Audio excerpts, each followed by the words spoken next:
Hello everybody, Mr. Utter here.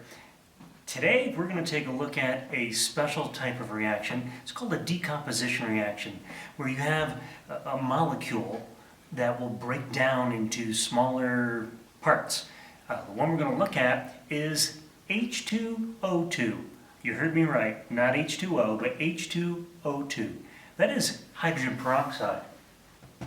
It has this extra oxygen compared to water, and it's a relatively unstable molecule that will literally decompose. It wants to break down into water and release oxygen gas. So, when you put that hydrogen peroxide on a cup and you see it bubbling, that's oxygen bubbling off of there. So here's what I've got. In front of me here I have about 50 milliliters of H2O2. Right now, before your eyes, this is breaking down into water and oxygen gas.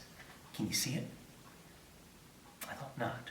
Here's what we're going to do. We're going to see if we can take a look at this oxygen coming off here as this decomposes. So I'm going to put that 50 milliliters into this flask. We're going to set this aside. Inside of here now, you still don't see anything going on. There's just a little bit of liquid here in the bottom. Don't see any bubbles coming off there to form oxygen gas. Remember, when we have a chemical reaction, the production of a gas is one of those things that could give us a clue that a chemical reaction is going on, that a chemical change is taking place. Well, let's try this. Right here, I've got some dish soap. Maybe the dish soap, if I add it to here, will help it form those bubbles so we can see it. So we'll add a few drops of dish soap in here.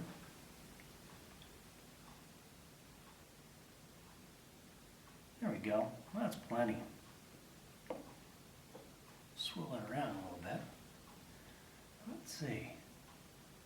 I am not seeing too many bubbles there yet on its own. I could shake it up and make bubbles, I bet, but we don't want to do that. We want to see the reaction take place on its own. But you know what? I think it's happening, but it's going way too slow for us to see. So here's what we're going to do. We're going to add something called a catalyst. A catalyst doesn't directly take part in the chemical reaction by, becoming one of our products or so on. It's in the existence of that catalyst inside of here. It's actually potassium iodide, which is in here. And these little iodide ions that are in here will actually help remove that extra oxygen to form water, and then the oxygens combine to form oxygen gas. So let's take a peek at what happens here. This catalyst being added here, let's see if we can get those bubbles to appear. Again, potassium iodide to our H2O2. This is a catalyst. It doesn't take part in the actual chemical reaction itself. Here we go.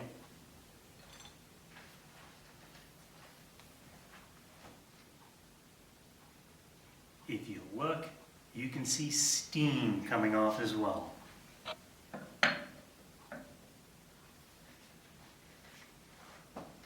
Now I see bubbles, tons of bubbles, and they're still coming.